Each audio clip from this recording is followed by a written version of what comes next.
Tifo!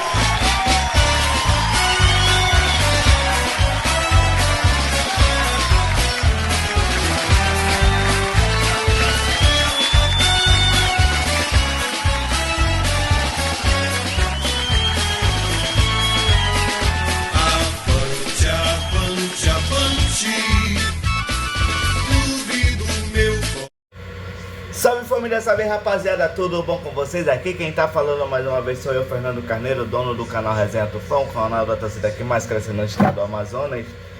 Muito boa noite, minha gente, tudo bom com vocês? Hoje é sexta-feira, dia 6 de setembro de 2024. Dia de jogo da nossa seleção brasileira, a seleção brasileira que está jogando nesse exato momento. Vou fazer um breve comentário para vocês aqui sobre o primeiro tempo de partida. Foi um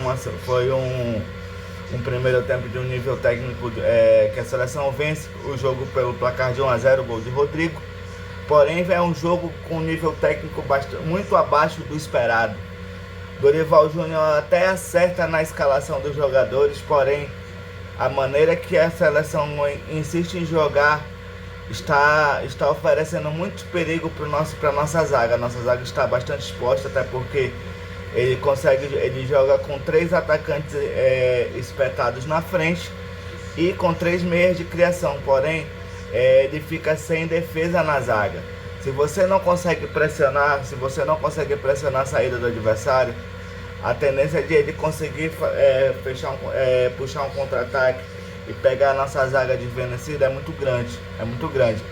Então eu vejo que nesse segundo tempo ele não precisa mudar peças, mas ele precisa mudar a atitude de jogo, porque da maneira que o time dele está escalado, ele precisa alimentar os seus pontos, precisa alimentar tanto o Luiz Henrique quanto o Vinícius Júnior, que eles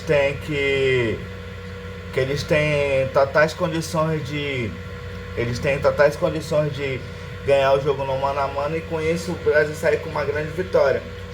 Ou tirar o Luiz Henrique ou o Vinícius Júnior, colocar um meia de criação, colocar o Endrick,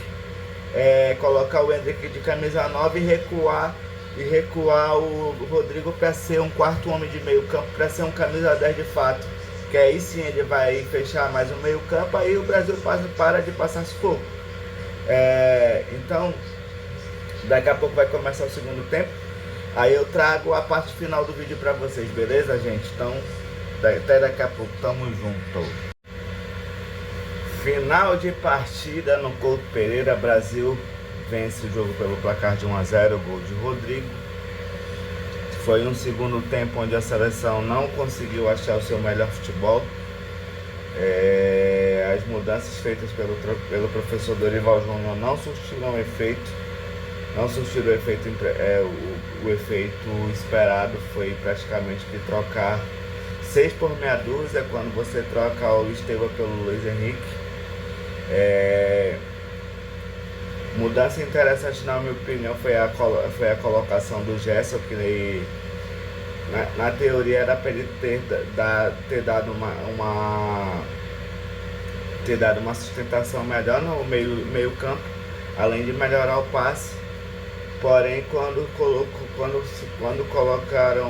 Dorival Júnior colocou o Lucas Moura, praticamente o Brasil ficou com um jogador a menos no meio campo, até porque ele não conseguiu dar dinamismo no jogo. Ele estava numa intensidade de jogo bastante abaixo da partida, e tudo que ele fazia, ele errava. Eu acho que nessa substituição que ele colocou Lucas Moura, na minha opinião, ele deveria ter colocado o Endrick, porque o Endrick seria o camisa 9, serviria de referência, e ele conseguiria segurar a linha de defesa do Equador atrás. Quando você coloca o Rodrigo de falso 9, que foi a função dele no jogo hoje, apesar do gol que ele fez, você tira o que ele tem de melhor, que é de jogar de frente para o campo do adversário. No clube dele, no Real Madrid, ele faz o papel de ponta pela direita, cortando para dentro. e na seleção ele jogou hoje como centroavante. Função essa deixada pelo Pedro, que saiu contundido, foi cortado da seleção. Se ele estivesse em campo hoje, o Pedro, hoje com certeza o desempenho da seleção seria totalmente diferente. Então esse vídeo aqui eu fiz ele em duas partes para mim estar comentando com vocês sobre o jogo. O importante são os 3 pontos. Infelizmente o desempenho não foi abaixo do que a gente imaginava, porém eu acredito que a seleção tem muito a evoluir com as peças que foram convocadas. A seleção volta a campo na próxima terça-feira diante do Paraguai às 9 horas da noite, horário de Manaus. Então não percam o jogo da seleção. Espero que vocês criem o hábito de voltar a assistir os jogos da seleção toda vez que jogar. Então se inscreve, compartilha, deixa o like no final do vídeo e compartilhe com os amigos de vocês, beleza, gente? Então desde já fica aqui meu forte abraço e até a próxima, se Deus quiser. Valeu!